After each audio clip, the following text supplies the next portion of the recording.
vamos a dar inicio a la presentación, posteriormente a la conferencia y después ya visitar directamente la exposición de las Biblias que está aquí a un lado. Bienvenidos aquí al Centro de Estudios de Historia de México, Fundación Carlos Slim. Nos da mucho gusto que haya sido aquí la sede de la exposición y bueno, pues ya la verán ustedes personalmente. Yo quisiera antes que nada, bueno, darles la bienvenida y recordar un poco lo que fue la fundación aquí en el Centro de Estudios de la Asociación Mexicana de Archivos y Bibliotecas Privadas hace 30 años. ¿Sí? Cuando uno voltea y dice 30 años se fueron tan rápido y aquí se fundó. Desgraciadamente, creo que nada más está, bueno, el Colegio de las Vizcaínas. Bueno, voy a decir primero quiénes fueron los fundadores. El Archivo Calles Torreblanca, el Archivo de la Biblioteca de la Universidad Iberoamericana, el Archivo de la Compañía de Jesús, quien no debo recordar sobre todo al padre Pérez Alonso, que fue uno de los grandes entusiastas de la fundación. Fomento Cultural Banamex, la Biblioteca Gómez Morín, la Fundación Miguel Alemán en sus archivos, el Colegio de las Vizcaínas, y aquí te doy la bienvenida, Elena, la directora del archivo, bienvenida, y la Orden del Carmen Descalzo. Creo que fueron los fundadores, quizás se me pasa por ahí alguien, pero aquí nos reuníamos constantemente para llevar a cabo la fundación. Y como resultado, pues esta es precisamente una fundación que ya va sobre sus 30 asociados, lo cual es pues realmente una presencia en México de archivos y bibliotecas privados. No competimos absolutamente con nadie, ¿verdad? Y aquí en el Centro de Estudios, hace 30 años, pues qué mejor lugar para llevar a cabo este recuerdo de fundación con esta exposición que lleva por título La Biblia, del primer Nuevo Testamento en español a las lenguas de los pueblos originarios de México. Es, creo que, un muy atinado título y sobre todo, pues recordar lo que han sido la presencia de las ediciones, particularmente en México, las ediciones de la Biblia. Pues nada, darles la bienvenida en primer lugar a Fernando Corona, que es el presidente de la asociación. Bienvenido, muchas gracias. Y desde luego al filósofo Cristian Gómez Macías, que es el presidente del Museo de las Sagradas Escrituras en México. También quiero destacar que la exposición fue en parte o en mucha parte obra del Museo Sumaya en colaboración precisamente con el Museo de las Sagradas Escrituras. Darles la cordial bienvenida y pues le paso la palabra ahora a Alfonso Miranda, director del Museo Sumaya. Muy buenos días a todas, a todos, a todes. Una oportunidad para pues uno de los textos fundacionales para la humanidad en esta guía, en este proceso de reflexión, pero también en un momento definitorio para México, para América Latina, con lo que implica el mutuo entendimiento. Cuando conversábamos para dar cuerpo a la información que iba a ser vertida en cédulas junto a los libros y objetos, Cristian subrayaba el mutuo entendimiento, la relación de empatía o de crear puentes con los otros, y ese es el valor que buscamos con esta muestra. Maná, Museo de las Sagradas Escrituras, junto con el Centro de Estudios de Historia de México de Fundación Carlos Slim, también la Biblioteca Gómez Morín, que está adscrita al ITAM. Podemos dar cuenta con el influjo, no pudieron estar todos los archivos, las 33 bibliotecas, archivos que conforman AMAPAC. Sin embargo, era una oportunidad de crear una coordenada hacia lo que implica un aniversario, 3 décadas de impulso continuo para salvaguardar el patrimonio, la memoria, nuestras identidades, las más amplias. Y en este sentido, pues resulta importante crear estas alianzas, estas oportunidades de corregirnos incluso en la manera de cómo expresarnos, de cómo decirlo hacia otros públicos, y que el conocimiento no quede solamente entre investigadores muy versados, que estas acciones pues nos permiten acudir a los públicos más amplios, que conozcan la labor de AMAPAC en 3 décadas, que se acerquen a sus fondos, que pues nos sigan también ahora la oportunidad en redes sociales, estamos @AMAPAC, y que cada uno de estos fondos pues conlleva una pasión por el conocimiento, una pues responsabilidad por su conservación y también una alta responsabilidad con su difusión. Y en ese sentido, pues este ejercicio, Manuelito, le tuvimos que cambiar de título a la muestra, ya sé que en muchos lados la tuvimos así en disposición, pero también era una oportunidad de revisitar cuestiones que no solamente tienen que ver con lo políticamente correcto o como si fuese una moda. En realidad, estos ejercicios que planteamos desde AMAPAC y desde cada uno de nuestros centros, pues nos lleva a tomar posiciones, a atender otro tipo de relaciones con, pues a lo mejor con movimientos del siglo XXI, sin perder, por supuesto, pues lo ganado en nuestras memorias colectivas.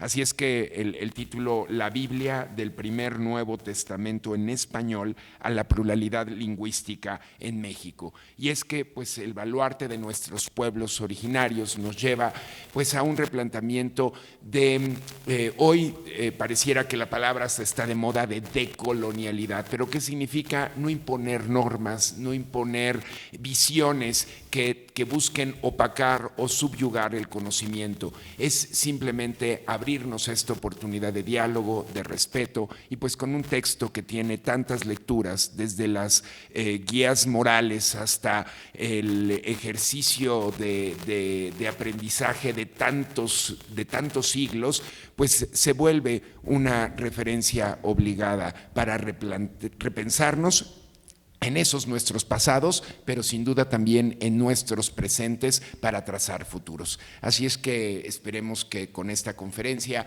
podamos abrir esas redes de significantes y pues estaremos puntualmente a las 12 del día los viernes hasta de julio con la oportunidad de seguir en un ejercicio pues a veces de hacer exégesis o de revisitar este texto, la Biblia, tanto en su primera parte que fundamenta el Antiguo Testamento para ciertas comunidades, como el Nuevo Testamento, que también lo fundamenta para otras. Y en muchos sentidos, pues a veces no entendimiento, cuando nos acercamos con profundidad, pues vemos que estamos hablando de cuestiones mucho más afines que nos hacen más comunes que diferentes. Pues muchas gracias.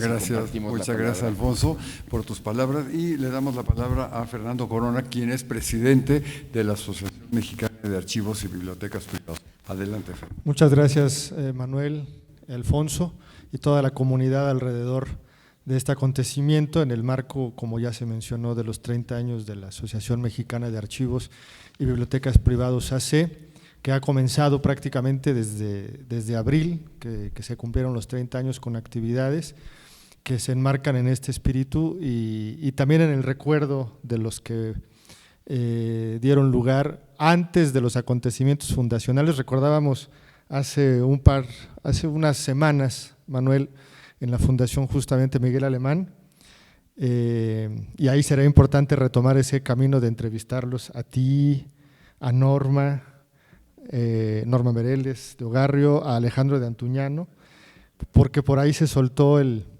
sabroso rumor de que primero se echaron tal vez un café, una copa o algo para decir queremos fundar esto. Y tenemos un proyecto interno de platicar con ustedes, entrevistarlos y ver, y además quienes después empezaron a desfilar con los intereses de las instituciones que ya mencionaste. Es un privilegio seguir viendo este espacio donde se dio el nacimiento de la MAPAC como marco de estas discusiones, de estas exposiciones y de estas experiencias conjuntas. En esta ocasión, como ya mencionaron Alfonso y Manuel, justamente alrededor de, algunos dirían uno de los, otros dirán el libro más categórico, polémico, propiciador de un sinfín de universos culturales, lingüísticos y de otras índoles.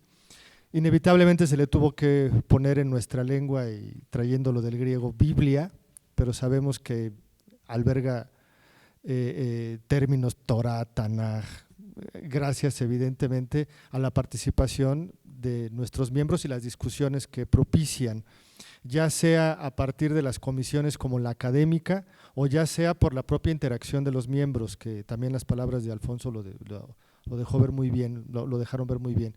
El espíritu es tratar de abrir los escenarios, de hacer desfilar las colecciones y que sean pues las miradas de los espectadores, las reflexiones que se propician en estas conferencias y las discusiones que se derivan también de ellas, las que den lugar a todo lo que embargue el deseo de conocer, de profundizar o simplemente de interactuar.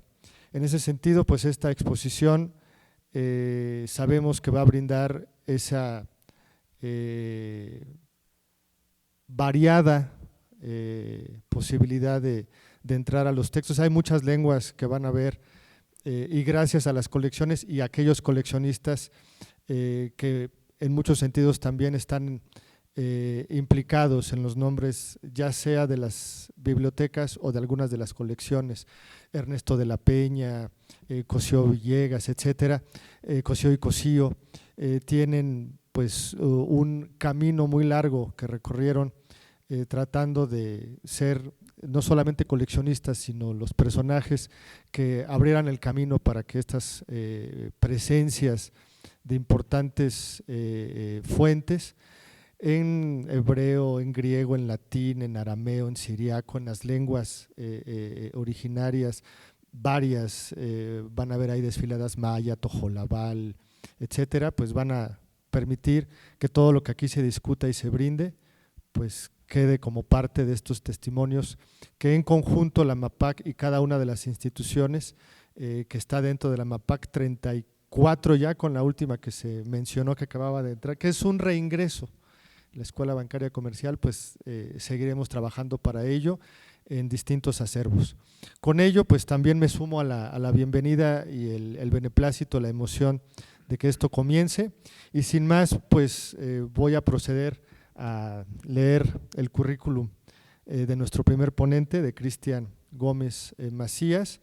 Cristian Gómez Macías es presidente y fundador de Maná, Museo de las Sagradas Escrituras AC, académico en la Universidad Nacional Autónoma de México, licenciado en Filosofía por la UNAM, especialidad en Filosofía de la Ciencia en UPAP, Teología por el Instituto Teológico de Investigación, autor de múltiples artículos y varios libros, conferencista por más de 40 años, ha tenido entrevistas en radio y televisión, se ha dedicado por más de esos 40 años a rescatar libros antiguos y fundar el Museo de la Biblia desde el año 2000, que a su vez es miembro de Asociación Mexicana de Museos, Concilio Internacional de Museos, Asociación de Bibliotecas con Fondos Privados, con el fin de elevar la educación de nuestro pueblo a partir de este pilar de la cultura occidental, promover la tolerancia y la pluralidad de pensamiento desde el estudio histórico, científico y filosófico del texto más leído y traducido de la humanidad. Ha realizado más de 120 exposiciones itinerantes en la Ciudad de México y Estados Unidos y varios lugares de provincia en espacios como la UNAM, UAM, IPN, Universidad Iberoamericana, Universidad Juárez Autónoma de Tabasco, el Colegio de México, Sistema de Transporte Colectivo Metro, Museo del Periodista, Museo de Guadalupe, INA, Biblioteca José Vasconcelos, casas de cultura, iglesias y grupos de todas las procedencias culturales y religiosas, todo ello sin la aportación financiera de entidades gubernamentales o privadas. Es de destacar también el apoyo a grupos vulnerables en comunidades indígenas que se encuentran en situaciones de discriminación y la creación de cursos de cultura que en su momento han contado con el aval de la UNAM. No lo subraya tanto esta hoja curricular, pero además de los temas expositivos y de fomento y rescate culturales, pues el Museo de las Sagradas Escrituras es el espacio o uno de los espacios más intensos para el estudio de la Biblia y todo lo que tiene que ver con libro y libros vinculados a las Sagradas Escrituras, como los idiomas. Algunos hemos tenido oportunidad ahí de avanzar o masticar un poquito del hebreo, del arameo, del siriaco, evidentemente griego y latín, y es algo que los mantiene constantemente vivos y en circulación. Lo digo como un comercial también para que lo sepan y lo puedan atesorar en sus intereses. Pues nos bajamos, yo regresaré un poco como moderador al final para brindar la palabra a quienes así lo consideren. Y pues Cristian, te dejamos con tu conferencia, la Biblia y la literatura.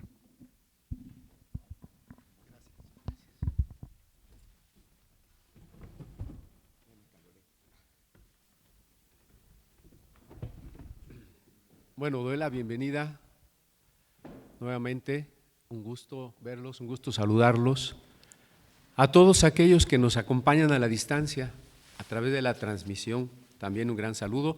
Iba a decir a la mesa, pero la mesa ya se bajó.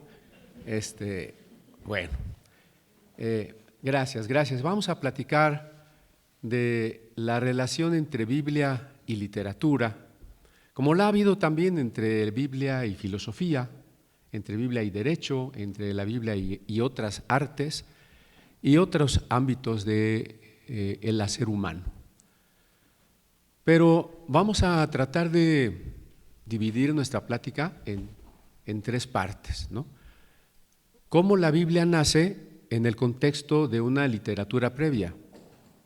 Después, algunos tipos de literatura en la Biblia y luego algunas influencias en la literatura, sobre todo iberoamericana, ¿no? Bueno, entonces comenzaré diciendo que además de que para el creyente la Biblia es un libro sagrado, por supuesto, es una historia de redención, especialmente para el cristianismo, es un testimonio acerca del personaje más importante, el Mesías, Jesús el Cristo, que considero, digo, desde el ámbito del creyente, una especie de carta del amor de Dios invitando a la vida eterna. Pero además de todo eso, y desde una perspectiva más histórica, más humana si se quiere, la Biblia también es literatura. Y como literatura, pues tiene muchos elementos que constituyen, por supuesto, a otras literaturas, entre ellos un valor fundamental que yo sigo creyendo que caracteriza al arte, una categoría estética, la belleza. Pero bueno, la Biblia no nació en el vacío. No, simplemente los hebreos no comenzaron a escribir la Biblia sin ningún contacto con los demás pueblos, no fue así. Tampoco, y eso lo digo mucho en el ámbito creyente, la Biblia no nos cayó del cielo. Se fue formando y se fue formando a lo largo de más de 1000 años. Es decir, aunque hoy tenemos un libro entre dos tapas, en realidad es una recopilación, por eso decía Fernando, es una biblioteca, ¿no? Y los textos que se produjeron, que hoy integran esa biblioteca, son de un periodo de más de 1000 años, cuando menos del 1000 antes de Cristo hasta el año 100 después de Cristo, son 1000 años, ¿no? Y bueno, en ese contexto en el que los primeros relatos se empezaron a registrar después de una larga prehistoria, es decir, de transmisión oral, déjeme ver la hora, porque si no, me sigo 3 horas. Gracias. Bueno, estamos en el contexto del antiguo cercano Oriente. Y vamos a hacerlo a través de casos muy puntuales para que sea más ilustrativo y menos aburrido. Resulta que tenemos algunos relatos anteriores a la Biblia. Estoy pensando sobre todo en la región de Mesopotamia, tanto de sumerios como posteriormente de acadios, que coinciden con relatos de la Biblia. Por ejemplo, el relato de la creación del mundo y el relato del diluvio. En ambos casos, esos textos no bíblicos pueden ser mucho más antiguos. Tanto en su tradición oral como en su escritura de tipo cuneiforme, probablemente del 2000 antes de Cristo, cuando menos, ¿no? Mientras que los textos bíblicos de esos pasajes vengan de entre el 900 y el 600 antes de Cristo.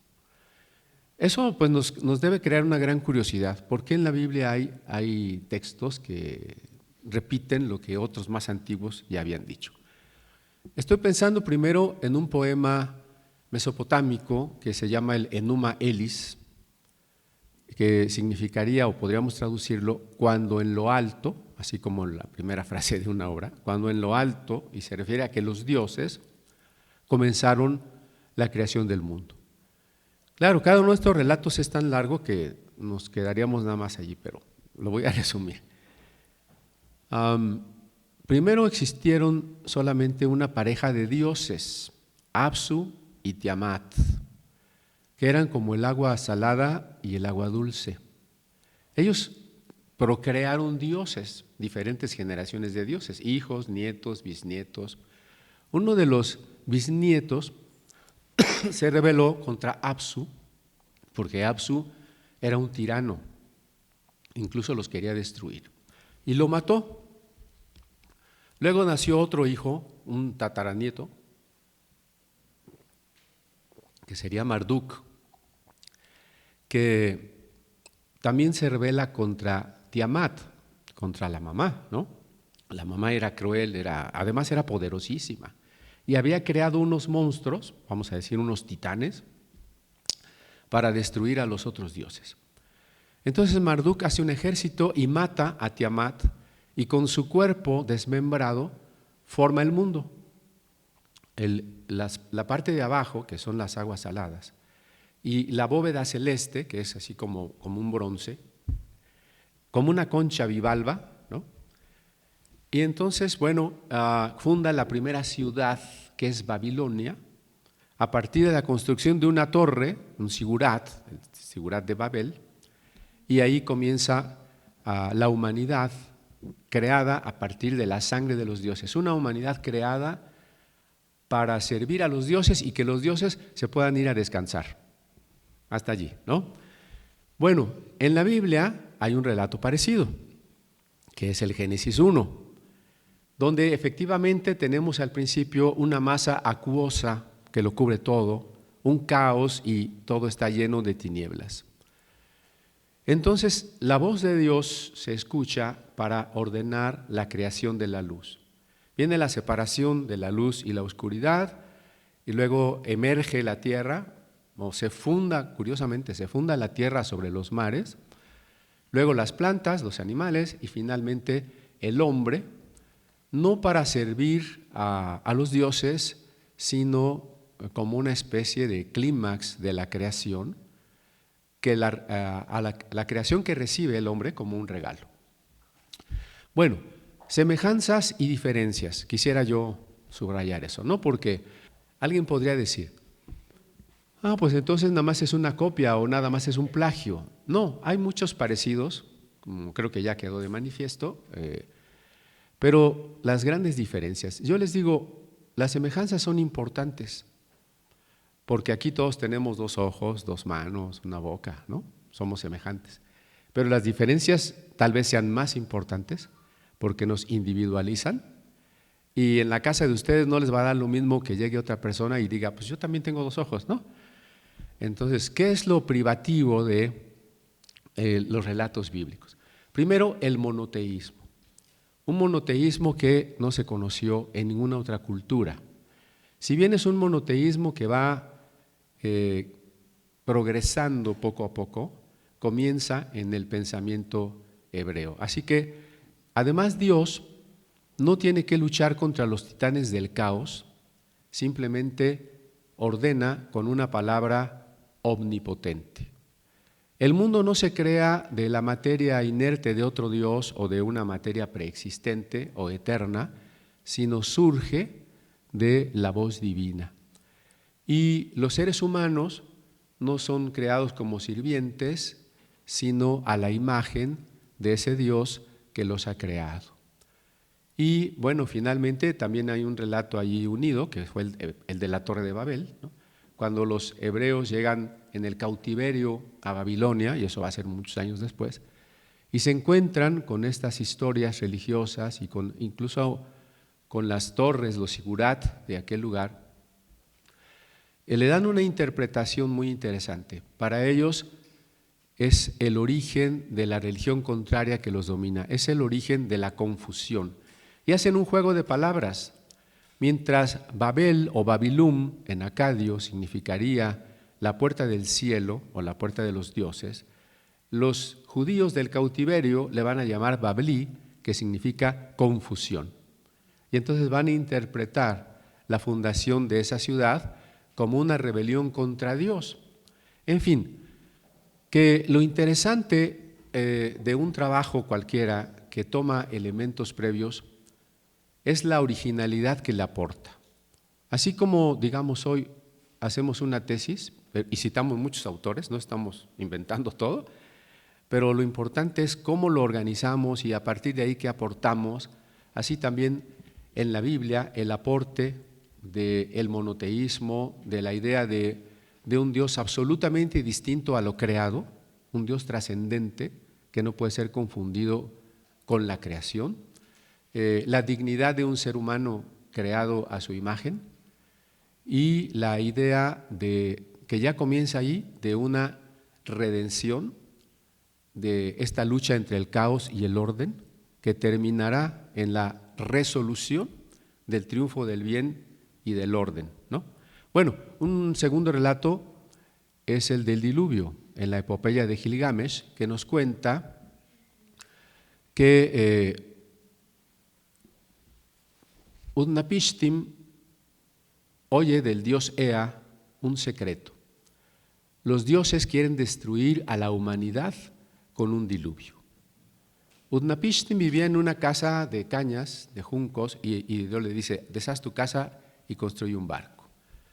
Y entonces, efectivamente, él, junto con otras personas que lo ayudan, se dedica a construir este barco de 7 niveles, de 120 codos de medida, pero es un cubo, ¿no? O sea, 120 codos por todos lados.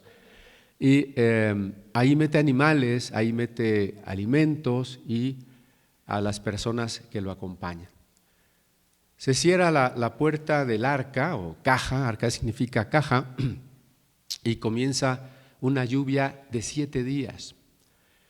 Una lluvia destructora porque recuerden que en la concepción o la, vamos a llamarle cosmogonía, cosmos y nacimiento del cosmos, cosmogonía, se piensa tanto en la Biblia como entre la cultura acadia que el cielo es un firmamento, o sea, las estrellas son chiquitas y para que no se caigan sobre la tierra,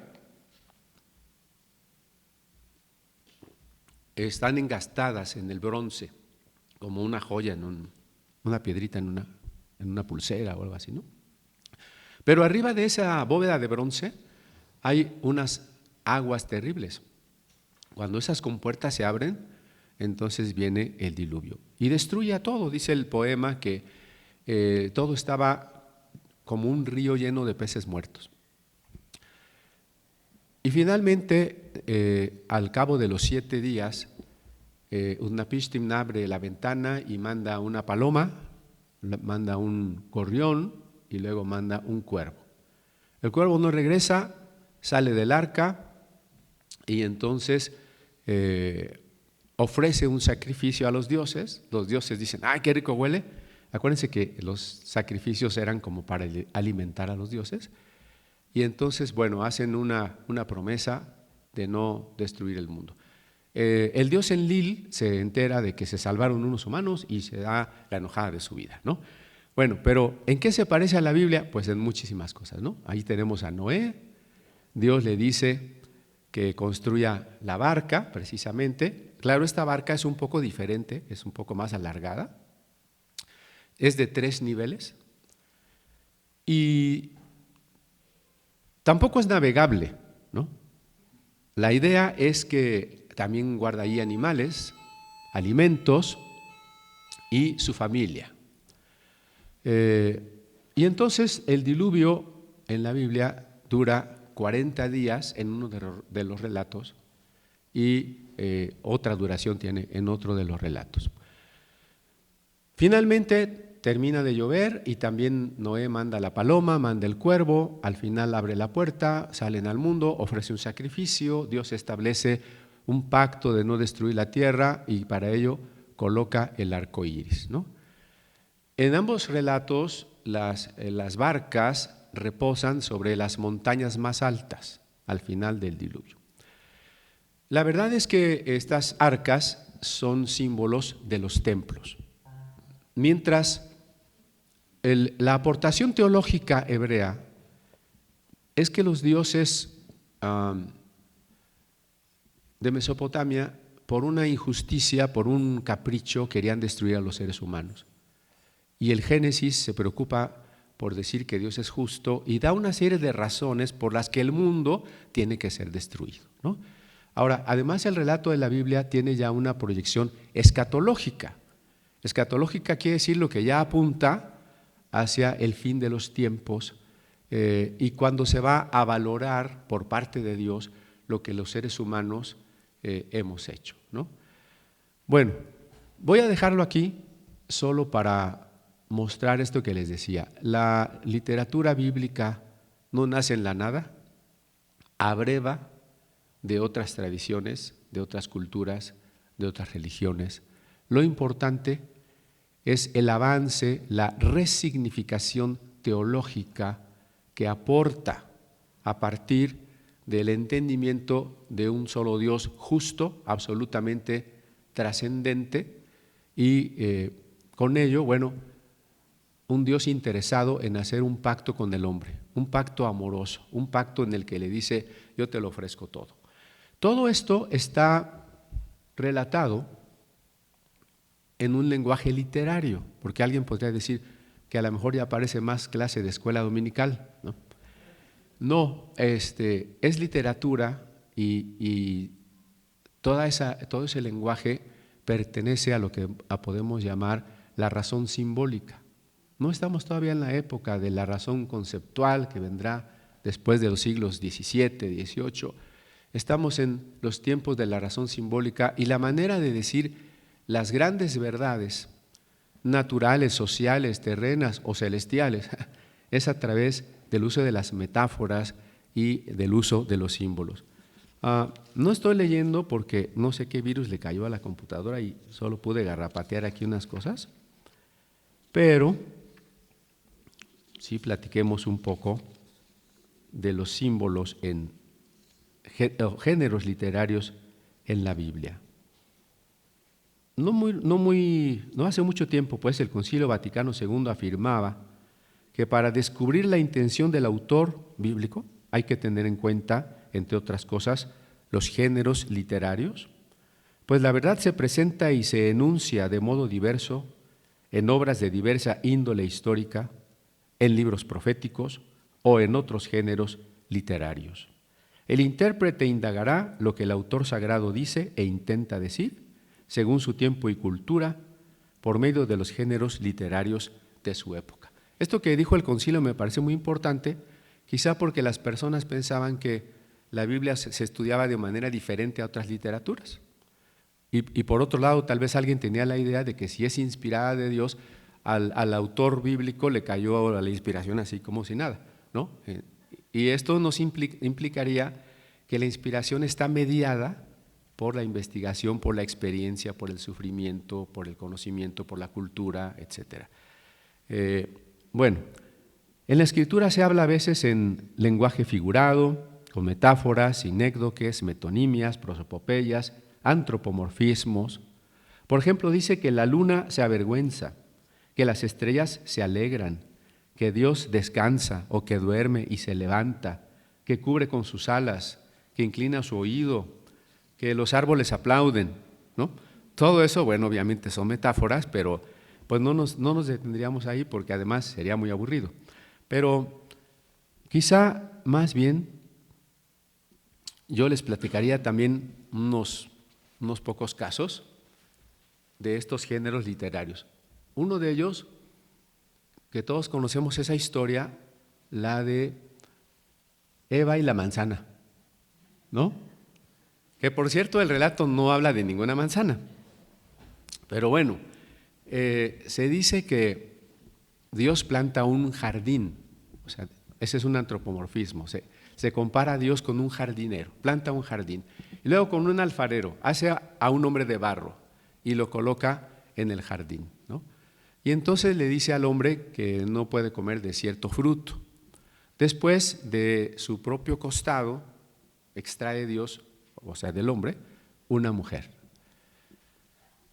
Y luego aparece la serpiente, y la serpiente convence a la mujer de que Dios no quiere compartir con ellos la igualdad, que la mujer se debe de emancipar, ¿no? La mujer se debe de rebelar contra ese Dios que la tiene sometida y ser igual a Él, y que lo puede hacer comiendo del fruto del árbol de la sabiduría.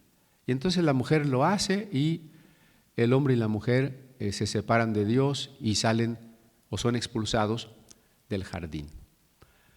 Bueno, esto es una historia literaria. Si nosotros la tomamos como si fuera literal, o literal quiere decir al pie de la letra, que así pasó, bueno, en realidad sonaría muy extraña, ¿no? O sea, por ejemplo, una serpiente que habla. Imagínense que ustedes llegan a su casa y su perro le dice, ¿y cómo estuvo la conferencia? ¿No? Se desmayan, ¿no? Se mueren. No, aquí hay una serie de símbolos muy, muy, muy ricos. En primer lugar, obviamente Dios no tiene una figura humana, no es un jardinero que por las tardes se pasea por su jardín, no tiene unas manos con las que trabaja el barro, pero ¿qué nos está diciendo? Voy a tratar de ser muy breve, ¿eh? El jardín representa la unión amorosa, porque el paraíso es estar con la persona que amamos. Si ustedes están peleados con el ser amado, aunque estén en un lugar muy bonito, ustedes estarán muy tristes. Pero si están con la persona que aman y no tienen más dinero que para irse a la banquita del jardín, pues van a estar muy contentos, ¿no? Entonces, el paraíso es la relación con la persona amada. Así que cuando el hombre existe, es puesto en esa relación amorosa con Dios, el paraíso. El hombre es hecho de tierra porque en hebreo la palabra Adam viene de Adamá, que es tierra, y de Edom, que es rojo, la tierra fértil. Y lo que está diciendo es un nombre simbólico. Todos los seres humanos somos Adán en la medida en que todos estamos hechos de tierra. Y que cuando nos morimos, volvemos a la tierra. Bueno, y con los avances biológicos, literalmente estamos hechos de tierra, ¿no?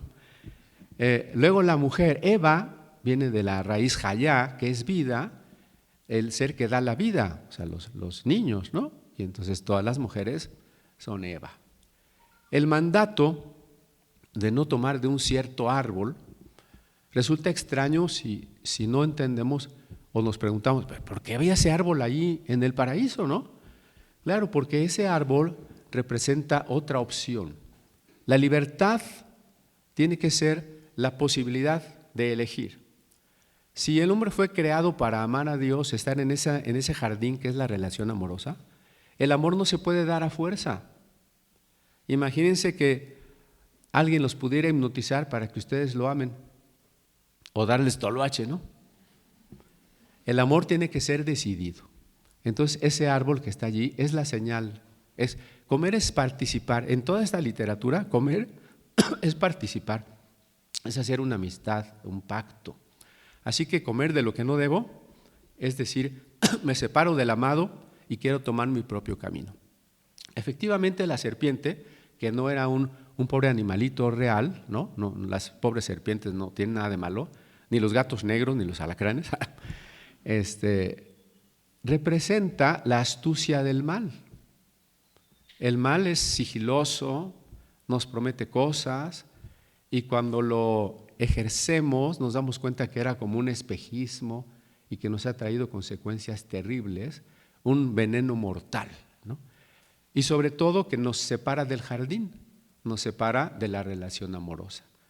Entonces, bueno, creo que esto es lo más importante que podría enseñar esta figura. Claro, podemos decir más cosas, pero lo estoy, insisto, poniendo como ejemplo de que estas literaturas son muy bonitas, pero no debemos dejarlas en lo anecdótico. Son portadoras de una sabiduría muy profunda. Otro género literario, pues obviamente son los poemas de distinto signo, de distinta sentimiento, carácter. Y son, por ejemplo, el libro de los Salmos, que es el libro más amplio de la Biblia, es al mismo tiempo cada salmo es un tratado teológico, cada salmo es al mismo tiempo un poema, es también un canto. En la antigüedad el arte no estaba separado, eso lo trabaja muy bien Nietzsche en El origen de la tragedia. El canto, la danza, el poema iban siempre unidos, de tal manera que los salmos, o salterio, también hace alusión al instrumento. Los salmos no se leían propiamente, se cantaban, se danzaban, se tocaban con instrumentos, al mismo tiempo son oraciones, ¿no? Y entonces fíjense, este salmo tan bonito, donde la figura que se trabaja es la de un pastor cuidando una ovejita, y luego cambia a una figura de un peregrino que recibe hospedaje, deber sagrado de la antigüedad, que recibe hospedaje de parte de Dios. Famosísimo Salmo 23, 22 en la Vulgata, que dice Jehová en las traducciones protestantes, Yahvé en las católicas, Adonai en las judías, ¿no? Jehová es mi pastor, nada me faltará. En lugares de delicados pastos me hará descansar, junto a aguas de reposo me pastoreará, confortará mi alma, guiaráme por sendas de justicia por amor de su nombre. Aunque ande en valle de sombra y de muerte, no temeré mal alguno, porque tú estarás conmigo. Tu vara y tu cayado me infundirán aliento. Ahí termina la metáfora del pastor y la oveja, pastor guiando y defendiendo a su ovejita. Y empieza la del peregrino. Aderezarás mesa, un banquete, delante de mí, en presencia de mis angustiadores.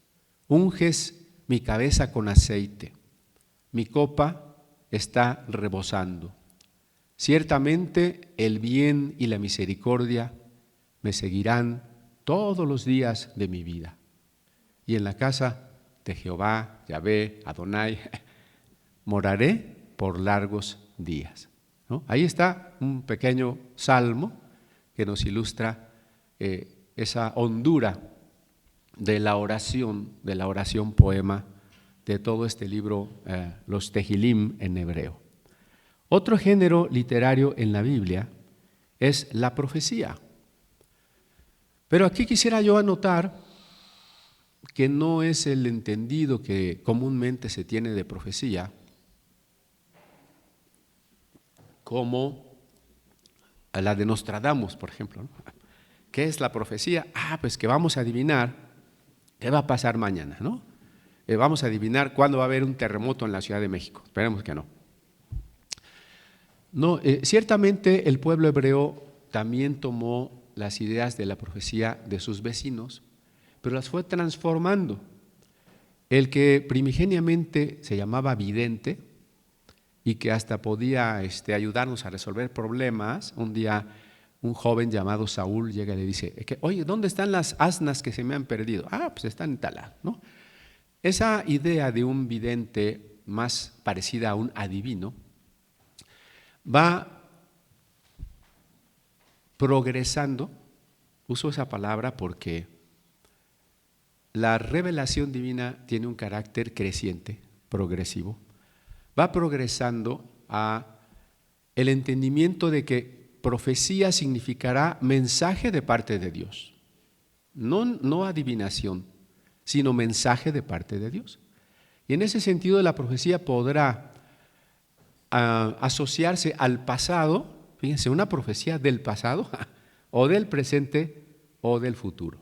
¿Cómo o para qué una profecía del pasado? Porque la historia es la dimensión en donde Dios trata con los hombres y se revela a ellos.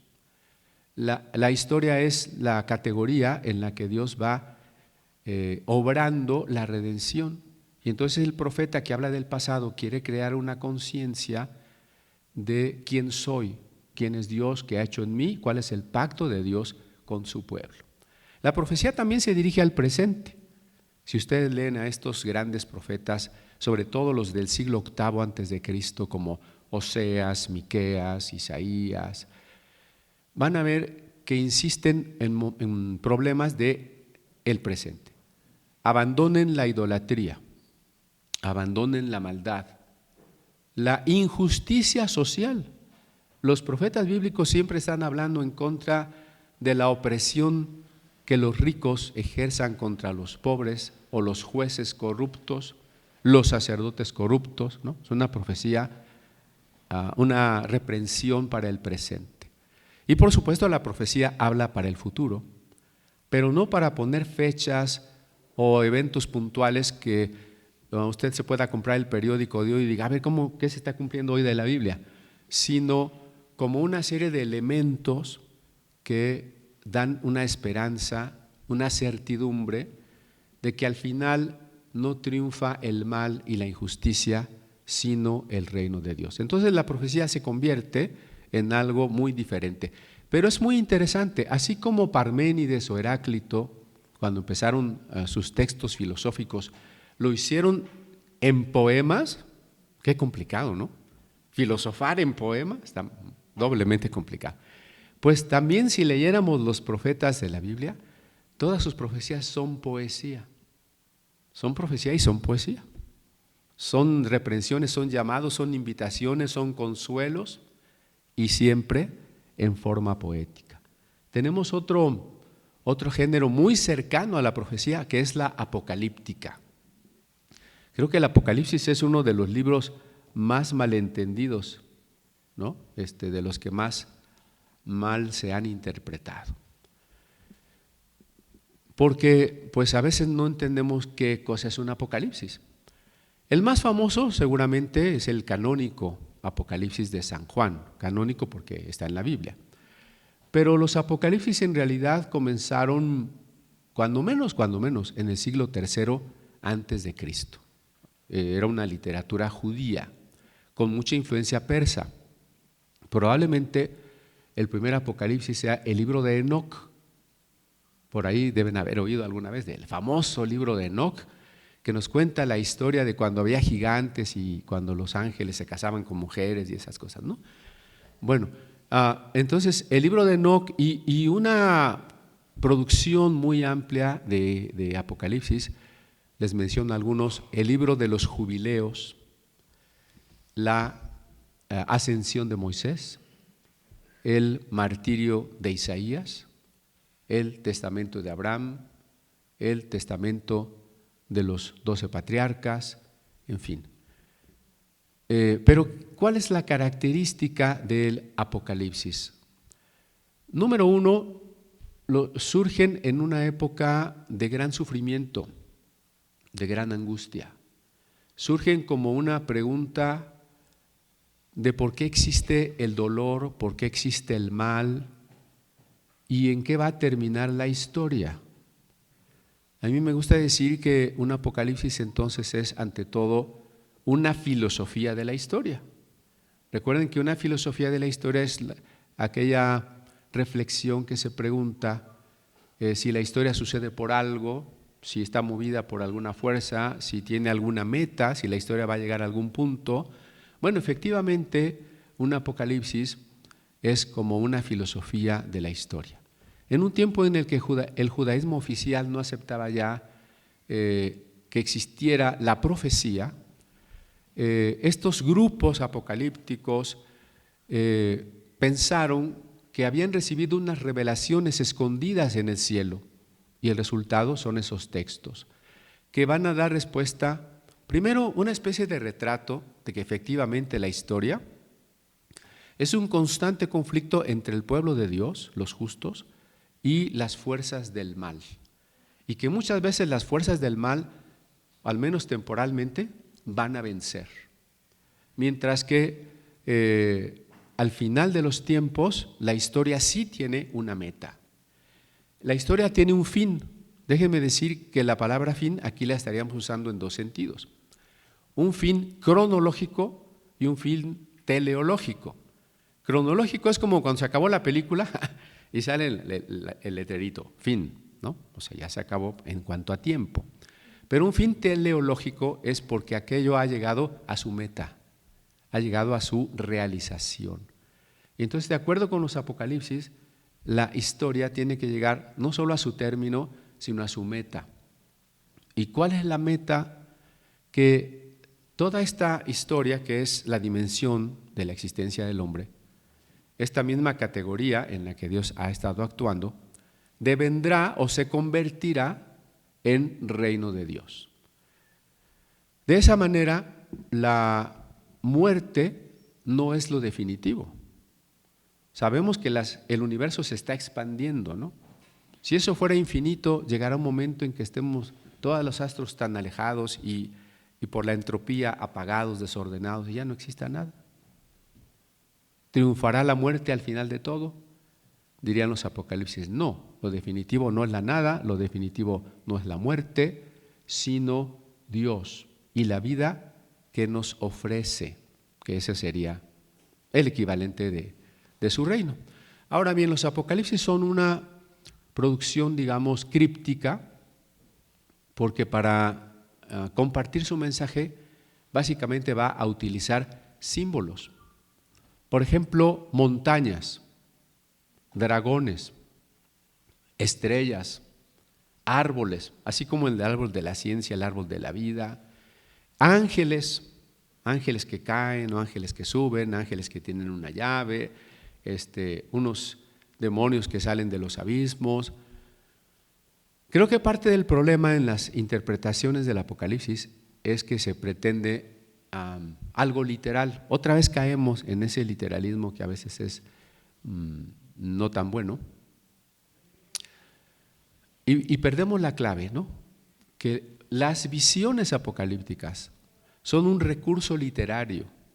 No es que estos autores realmente se fueron al cielo y les pasaron una película, ¿no? Mucho menos que participaron de los misterios eleusinos ahí con algunas sustancias, ¿no? Sino que es un recurso literario que utiliza esta belleza de imágenes.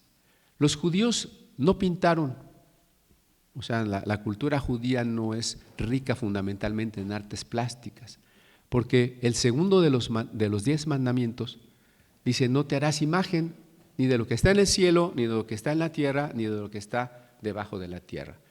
Entonces, yo diría, ¿de qué manera pintaron los judíos? Con palabras. Esas son las visiones apocalípticas.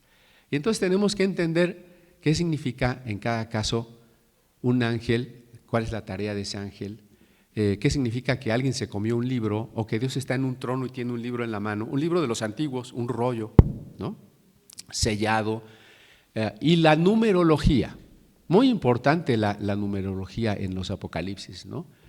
El 7, número de la totalidad, el 4, el número de la creación, el 3, el número de Dios, el 12, el número del pueblo de Dios, y sus múltiplos, 12, 12,000, 24, 144,000, que es una de esas cifras que ha provocado muchos dolores de cabeza. Números como el número de la bestia, del anticristo, el famoso 666, ¿no? Los números siempre son no de valor aritmético, no se trata de sumarlos o restarlos, sino de entender qué símbolos son, qué nos están diciendo más allá del propio número. Y entonces resulta algo muy curioso, que aunque los apocalipsis sí hablan del conflicto y a veces hablan de cosas muy terribles, la palabra apocalíptico en realidad está mal usada. Porque a veces decimos, esto es apocalíptico y queremos decir que es terrible, ¿no? Pero el mensaje, al menos el del Apocalipsis de San Juan, sería un mensaje de esperanza. ¿Cómo terminará esto que a nosotros no nos gusta? ¿A usted le gusta la violencia, el dominio del crimen organizado, la contaminación, la miseria humana? ¿Nos gusta eso? El Apocalipsis lo que está diciendo es que Jesús va a regresar y todo esto va a terminar. Entonces el Apocalipsis no es esencialmente tan terrible, es un mensaje de esperanza. Bueno, ya me voy a apurar porque si no, Fer ya me va a hacer aquí alguna. Me paso a la tercera parte, que ya la voy a leer muy rápido. En la literatura posterior a la Biblia, pues hay muchísimos autores. Es más, hay mucha literatura, los que sean aquí de esa área sabrán mejor que yo, que si no tenemos algunas claves bíblicas, va a haber muchos poemas, novelas, cuentos, ensayos que no vamos a poder entender, ¿no? Pienso así muy rápidamente en Dante, en John Milton, en Goethe, en Lord Byron, en Dostoyevsky, en Tolstoy. Pero Editorial Trota ha publicado 4 volúmenes de la influencia en la literatura en España, 3 tomos en España y otra en Hispanoamérica, muy, muy interesantes. Solo voy a decir unos casos muy puntuales. En la literatura española hay resonancias, ecos, glosas, comentarios, alusiones, versiones, inspiraciones tomadas de la Biblia, letras castellanas traspasadas de sustancia bíblica, a veces de modo expreso, otras implícito, pero incluso cuando se deforma o cuando se ataca, añadiría yo, sigue estando presente, dice Luis Vázquez en su artículo Biblia y Literatura, sigue estando presente la Biblia.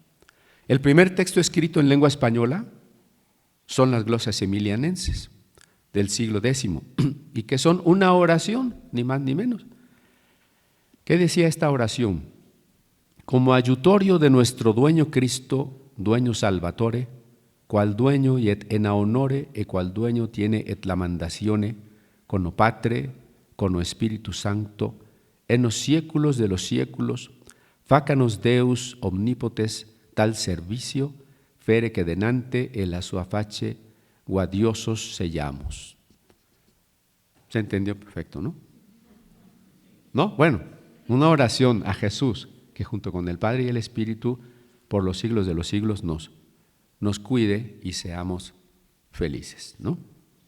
Bueno, Gonzalo de Berceo, su Mester de Clerecía, con títulos como Signos que aparecerán antes del juicio, Duelo que hizo la Virgen María el día de la pasión de su Fijo Jesucristo, Alfonso X el Sabio, en su general et grande Historia, que incluyó una adaptación de las historias bíblicas que se conoce como la Biblia Alfonsina, en la que supo aceptar la colaboración de sabios árabes y judíos. Las partidas, las 7 partidas, es el códice legislativo de mayor alcance en la Edad Media sobre vida religiosa, eclesiástica, deberes, derechos de gobernadores, administración de justicia, matrimonio, contratos, etcétera, todas llenas de citas y alusiones bíblicas del Antiguo y del Nuevo Testamento. Juan Ruiz, arcipreste de Ita, en su libro del Buen Amor, manifiesta su cultura bíblica desde los comienzos, como por ejemplo sus historias de Santiago, de Susana, de Jonás, de los 3 jóvenes en el horno de Babilonia. Fray Luis de León, que fue acusado por la Inquisición porque usaba el texto hebreo en vez de la Vulgata, que era lo que se tenía que usar en ese tiempo, ¿no? Y que tradujo al castellano el Cantar de los Cantares de una manera tan real, tan que se permitía entenderlo, ¿no? Voy a tratar de evitar la tentación de hablar del Cantar de los Cantares, porque pues se ha alegorizado tanto y en realidad habla del amor de un hombre y una mujer, ¿no? Y lo dice de una manera tan bella, pero tan puntual también, acerca de la intimidad y las partes más íntimas del hombre y de la mujer. Ya no puedo ceder a la tentación. Bueno, la perfecta casada, la exposición del libro de Job, los nombres de Cristo, Fray Luis de Granada, con el libro de la oración, la meditación, la guía de pecadores, introducción al símbolo de la fe. Juan de Valdés, por cierto, van a ver una obra en la exposición de Juan de Valdés, que se tuvo que exiliar en España por las molestias y peligros de la Inquisición, decía Erasmo de Rotterdam, ¿no? Que junto con Antonio de Nebrija, pues es un padre de la gramática castellana. Al grupo de Valdés en Nápoles, un tanto heterodoxo, pertenecían algunas mujeres, como Julia Gonzaga, la marquesa Victoria Colonna, la duquesa Catalina Cibo, Santa Teresa de Jesús, que escribió el libro de su vida, el libro de las moradas o castillo interior, los conceptos del amor de Dios, San Juan de la Cruz, con la subida al Monte Carmelo, la llama de amor viva, canciones entre el alma y el esposo. Toda su prosa está basada en la Biblia, al igual que su poesía. Miguel de Cervantes, a un autor que se llama Salvador Muñoz, dice que Cervantes, en el Quijote, hace 80 referencias a la Biblia. Ahí nos da todas las. Juan Antonio Monroy dice que Cervantes reconoció a la Biblia siempre como divina escritura, se afana por identificarse con los sufrimientos del Señor mediante la cruz. Leo 5 renglones de un poema de Cervantes a la cruz. No hay cosa que sea gustosa sin la dura cruz preciosa. Si por esta senda estrecha que la cruz señala y forma, no pone el pie el que camina a la patria venturosa. Francisco de Quevedo, con su sueño de las calaveras, sobre el juicio final, ¿no? La cuna y la sepultura, las 4 pestes del mundo, la providencia de Dios. Lope de Vega, con la creación del mundo, la ciega, la adúltera perdonada, el Cantar de los Cantares. Tirso de Molina, con su obra La mujer que manda en casa, que es la historia de la reina Jezabel. La venganza de Tamar, la vida de Herodes. Tirso de Molina, con El burlador de Sevilla, donde se plantea el problema teológico de si Dios todo lo sabe, ¿cómo es que el hombre es libre? Muy interesante. Pedro Calderón de la Barca, con La vida es sueño, la devoción de la cruz. Juan Ruiz de Alarcón, Adolfo Bécquer, Rubén Darío, con su Canto de Esperanza. Miguel de Unamuno, Juan Ramón Jiménez. Llego más cerca de nosotros, Ricardo Garibay. Dice otro autor que lo entrevista, que habla de él, Ricardo Venegas, dice que para Garibay la fe es un tema recurrente, que en una larga entrevista que sostuvo con Javier Sicilia, Garibay, hombre recio de carácter, lloró porque pues hacía tiempo que había dejado en segundo plano la fe y expresó: me han hecho nacer esta pasión que estoy demostrando, así mientras lloraba, ¿no? Esta dolorosa inquietud por el misterio. No quiero decir la frase, pero en fin, esta dolorosa inquietud por Dios, esta especie de nostalgia por Dios. Leopoldo Cervantes dice de Jorge Luis Borges, la extraordinaria riqueza y diversidad de los documentos reunidos en la Biblia, dice Borges, qué idea excepcional, reunir textos de distintos autores y distintas épocas y atribuirlos a un autor único, el Espíritu. ¿No es maravilloso? Es decir, obras tan dispares como el libro de Job, el Cantar de los Cantares, el Eclesiastés, el libro de los Reyes, los Evangelios, el Génesis, atribuirlos todos a un solo autor invisible, dice Borges. Los judíos tuvieron una magnífica idea. Es como si alguien pretendiera conjuntar en un solo tomo las obras de Emerson, Carlyle, Melville, Henry James, Chaucer, Shakespeare y decir que todo proviene de un mismo autor. Sergio Pitol definió así la impronta bíblica. El lenguaje bíblico es como la sedimentación de grandes literaturas. Yo me explico la gran literatura norteamericana del siglo XIX. Ese surgimiento del nivel del suelo a los niveles más altos, debido a que para los protestantes la Biblia era un libro de lectura diaria. Leo la traducción de Casiodoro de Reina. Es un texto que la Inquisición consideró como heterodoxo. Es la tradicional que comencé a leer y sigo leyendo. Es donde el lenguaje me parece prodigioso. José Emilio Pacheco dice, la prohibición de leer la Biblia en su versión al español tuvo sin duda consecuencias devastadoras en nuestra cultura. Fue tanto como haber prohibido la lectura de Don Quijote de la Mancha. En uno de sus famosos inventarios, Pacheco ha deplorado que le hayamos dado la espalda a este tesoro literario. En su texto Voz de la Biblia y verso de Walt Whitman, nota sobre León Felipe y la traducción del versículo, Pacheco lamenta el significado de esta omisión cultural. La literatura española, dice Pacheco, tiene una obra maestra desconocida en la Biblia que tradujo Casiodoro de Reina. Dice todo esto el maestro Evodio Escalante. Carlos Martínez dice, Monsiváis dejó plena constancia a lo largo de su amplísima obra de la influencia recibida por su constante lectura de las Escrituras. Desde que comenzó a destacar en el mundo intelectual mexicano, afirmó una y otra vez la centralidad formativa que tuvo para él la Biblia. Dice Monsiváis, aprendí a leer sobre las rodillas de una Biblia a cuya admirable versión castellana de Casiodoro de Reina debo la revelación de la literatura. Advertí que ese idioma de los siglos de oro aislaba la grandeza de las palabras y potenciaba el gozo de algo desconocido. Poesía y Biblia tienen en común palabra inspiración.